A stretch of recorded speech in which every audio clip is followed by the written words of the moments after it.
Hello everybody, it's Marina back again for another video. This one is going to be a review, and the book I'm reviewing today is this one. As I promised in one of my videos, I'm going to put the link. The Blessed Girl tells the story of Bantley. Bantley is a beautiful black woman who knew from the very young age that her beauty could take her places and could make her get whatsoever it is she wanted to have. She is the main character, and for those of you who have watched Took and Play That Game starring Vivica Fox, you will get that feeling. You know how Shantae addresses us directly? You have this interaction that you feel like the character is directly talking to you and she's looking you straight into the eyes. That's exactly what she does. The title is due to this relation of the blessers and the blessee. The blessers are generally old men, married men who look for young girls to spend quality time with. So the relationship between the blesser and the blessee is most of the time related to money. Young girls are looking for sugar daddies to help them afford everything and live a luxurious life and show up on Instagram, on the social media, be it Instagram, Facebook, or whatever. You can post a photo of yourself pretending to live the happiest life or the most luxurious life ever. That's what Bantley does. She wants to be envied by everybody. She wants to make you believe that her life is beautiful, that she's living the life that everybody dream of. But we as readers will see the backstory. We will see her as she truly is, but she will not show, even if she interacts with us, even if she addresses us directly, because the story is written in the first person, she's, as I said, directly talking to us. It would take us some time to really get to know who she is. The thing that I loved the most about this book is that it is fast-paced.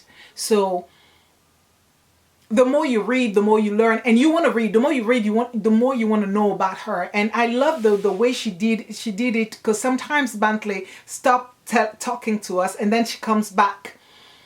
From one chapter to another, she say, yeah, I was gone for time and now I'm back. And we do have that feeling. She succeeded to doing that, because when she started telling us what she'd been through prior to coming back to us, we feel like, oh, she really was gone. But in the meantime, you tell yourself, isn't she manipulating us? I mean, Bantley, pretending that she was gone for such a long time for this, and for that. But we know that everything is not as rosy as she pretends it to be. I love the story. I'm not trying to tell you everything that goes on in our life. The thing that I loved was that Bantley is a character that is larger than life. But I wish, nevertheless, that the secondary characters were given more space to bloom also, because many characters here deserved to talk or to give us their point of view, their take on the story. I know that this is mainly Bantley's story, but it can be annoying to only hear her voice most of the time. We hear the other characters only through her.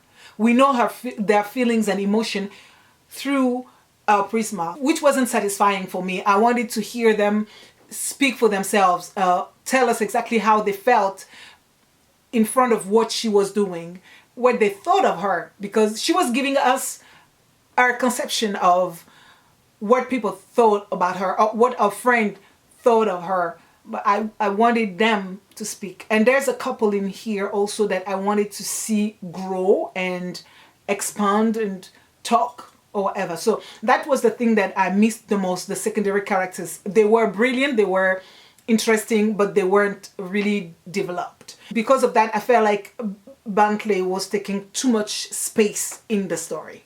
Even if the book was mainly based on her story, it is her telling us exactly everything she went through from her childhood to her present day.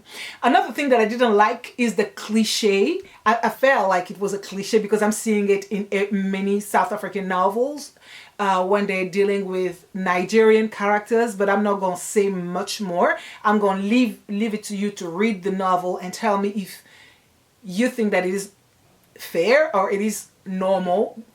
The ending of this book was not, I mean, I kind of understand why she went there, but to me it was just way too much. I'm not saying that she should have given a different ending, but no, I didn't expect, I mean, I saw it coming. There were too many signs here and there, but nah, she could have avoided that. And I know she's a great storyteller, and I'm going to definitely be reading much more from this author in particular, because she knows how to tell a story. I was hooked. I was, you know, like reading this book as if my life depended on it, as if Bentley was a relation of mine, as if she was a little sister or maybe a older sister, but I doubt she'd be older than me. Anyway, even if I'm only 22, I doubt that Bentley is older. Anywho, the book is interesting, and I really loved how she described the relationship between the blessers and the blessee, and how she showed us young generation in South Africa the importance and the dangers of social media in a certain way also, because everything she does at a certain extent is just to show off, and that's what the social media are pushing people to do. They're inventing life, creating fake news just so that they could be seen or could be heard, or they could feel important because they have followers, because they have people envying them, even if the life that they're sharing with them is completely fake. And I'm not blaming Bentley. I didn't blame a character. I loved, at certain point, she was getting on my nerves, that's for sure. You know me, I wanted to get in the book and slap her and talk to her, sit her down and say, little sister, listen to me. But then it was just a book. And at times I was like, okay, why would I blame Bentley and not blame the blessers, the different blessers that she have in her life? Because those were the most dangerous people. And they will sometimes, I'm not going to say too much. All I can say is that I gave this book 3 stars, 3.5 maybe, on Goodreads, and I recommend it to you. It's not a heavy read. It's like you can call it a chick lit, but it definitely will help you feel. It's a feel good kind of book, so I recommend it. The story is set in South Africa, but the situation she's describing could have been set even in the Congo or in Kenya or in so many African countries. This is becoming the new rule. Like, everybody want to have this kind of life, and so many people are being the blessees to all these old men blessers. So yeah, will I recommend this book? Definitely give it a try. As I said, it wasn't a 5-star read for me, but it was well worth the read, and it is a good, you know, yeah, it's a very good, feel good kind of book. So here it is for you, The Blessed Girl by Angela Makholwa. That's it for me today. See you in my next video. Bye bye.